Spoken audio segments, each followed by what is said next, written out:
Javier, agrégame, mi seguro es 19.482.620. En este momento le vamos a hablar lo que es CoffeeScript. Primero que nada, vamos a revisar lo que son las características específicas para poder instalar el programa. Necesitamos lo que es primero un nodo JS que vendría siendo para Windows, descargar los ficheros de CoffeeScript desde GitHub y también necesitamos realizar lo que son Sublime Text 2 para poder compilar los archivos de Coffee a JavaScript. El compilador CoffeeScript es en sí escrito en CoffeeScript utilizando el generador del análisis JSON. La versión de línea de comando de Café está disponible como Node.js utilidad. Esto vendría siendo como, por decirlo así, lo que es el nombre del, como viene compilado. El compilador de núcleo, sin embargo, no depende de Node y se puede ejecutar en cualquier entorno de JavaScript o en el navegador. Para instalar primero, asegúrese que hay que realizar lo que es o tener una copia del trabajo de la última versión estable del nodo JS, disculpe, y puede instalar lo que es el CoffeeScript a nivel mundial con la NGP. Vamos a revisar en este momento también lo que es una descripción del lenguaje CoffeeScript. Para los que no saben, el CoffeeScript es un lenguaje que compila código JavaScript. Esto me permite ahorrarnos mucho tiempo, crear un código más limpio, también puede ser rápido y optimizado. La síntesis de CoffeeScript es inspirada por lenguajes como Python y Ruby, para hacer que el código sea más legible que el código creado como puro en JavaScript. El Coffee se utiliza mucho para proyectos tanto grandes como pequeños y especialmente para grandes proyectos, ya que ayuda a ahorrarnos muchas líneas de código. El CoffeeScript es compilable a JavaScript en su totalidad. En consecuencia, salvo que se diga lo contrario, podemos asumir que todo lo requerido a JavaScript también es aplicable a CoffeeScript. La estructura del programa. En primer lugar, los conceptos básicos de CoffeeScript utilizan un espacio en blanco significativo para delimitar bloques de código. No es necesario que utilice punto y coma. Poner en fin a las expresiones poniendo en fin a la línea va a ser igual de bien. Aunque todo punto y coma se pueden utilizar para adaptarse a múltiples expresiones en una sola línea. En lugar de utilizar llaves para rodear lo que son los bloques de código, en funciones tenemos lo que son sentencias if, interruptor y el tree, cache. Y el uso de la sangría también la podemos utilizar. No es necesario utilizar paréntesis para invocar una función. Si estás pasando argumentos, la llamada implícita envuelve adelante hasta el final de la línea o bloque de expresión. En lo que es la inclusión de archivos, el código CoffeeScript se encierra entre etiquetas, vendría siendo en script y se incluye en cualquier parte del documento. Aunque es correcto incluir cualquier bloque de código en cualquier zona de la página, se recomienda definir el código CoffeeScript dentro de la cabecera del documento, vendría siendo dentro de la etiqueta.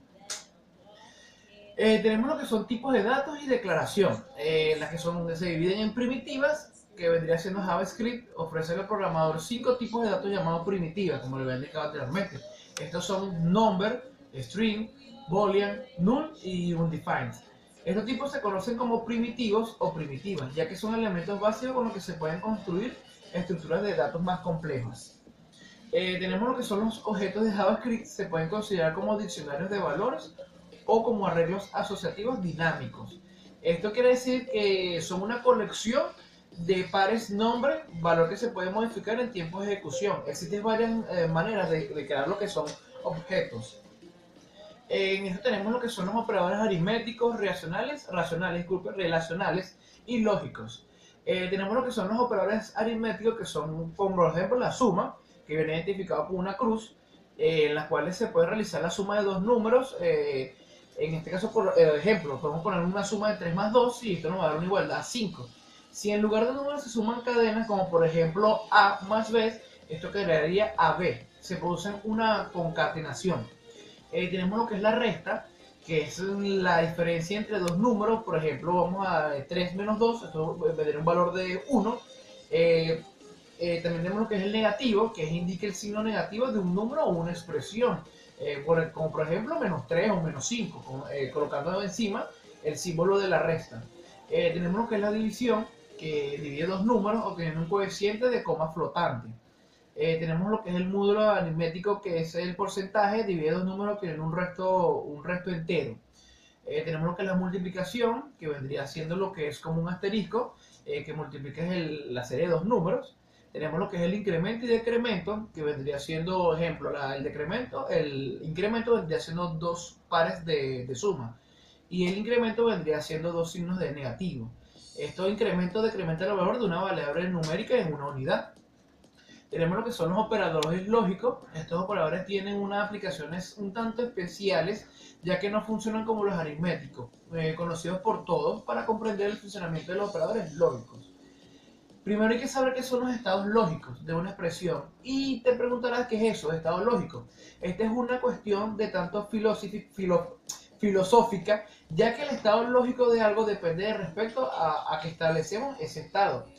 Y por tanto no siempre será el mismo. Dependerá del entorno o contexto en que se define y utiliza la expresión. En JavaScript hay tres posibles estados lógicos, que son true, que en español vendría a ser verdadero, false, que es falso, y null, que es nulo. Es decir, que no se ha establecido estado alguno por la razón que sea. También vamos a hablar lo que son las sentencias de control condicionales, if, switch y case. En CoffeeScript la sentencia de control if es muy similar a sus homónimas en otros lenguajes, pero también tiene otras variantes más similares, acaso como los de Ruby o Scala. Otra gran ventaja de las condicionales en CoffeeScript es que se comportan como expresiones de forma que podemos hacer.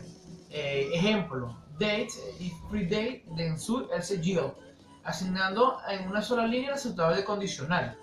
El switch en todos los casos no es suficiente una estructura de control que nos permita realizar una acción si se cumple una condición u otra acción si no se cumple.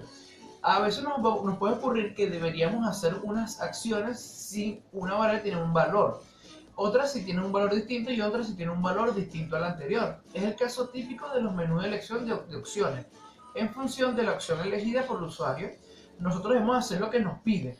Para estos casos, entre muchos, se crearon las estructuras de control switch, que es la que estamos en este momento planteando. Tenemos lo que son sentencias de control repetitivas, como while, do while y for. Tenemos el ciclo while, que tal vez sea el más conocido. Este ciclo se ejecuta mientras una condición sea verdadera. En el ciclo while podemos poner cualquier condición. En el caso anterior, mientras la condición de count sea menor o igual que 10, se cumple el ciclo, se ejecutará. Por eso es importante no olvidar aumentar la variable count. De lo contrario tendríamos un ciclo infinito, es decir, que nunca se termina de ejecutar lo que vendría siendo esta sentencia. Por último, el ciclo while, al igual que en otros ciclos, también retorna un array. Tenemos lo que es do while, que este bucle es exactamente igual que el anterior, pero con la diferencia de que la condición se comprueba al final de este. Este tipo de bucles son muy utilizados cuando creamos un menú de opciones. Mientras el usuario no elija la opción de salir del programa, seguiremos trabajando con él con cualquier normalidad. Tenemos lo que es el for. En los bucles vistos hasta ahora nosotros no conocíamos el número de iteraciones que daría en el bucle. Ya que continuar dentro del bucle o salir es algo que depende de una condición, elegir una opción de un menú, introducir una contraseña válida. Pero a veces nosotros sabemos exactamente el número de iteraciones que queremos hacer. No depende de una condición. Para esto existe el bucle for. Tenemos lo que es el declaración de arreglo. Estas varían mucho, son de diferentes formas. Está la que es una sola línea en arreglo, que vendría siendo una frase totalmente una línea. La que es multilínea arreglo, normalmente viene una línea encima, otra debajo.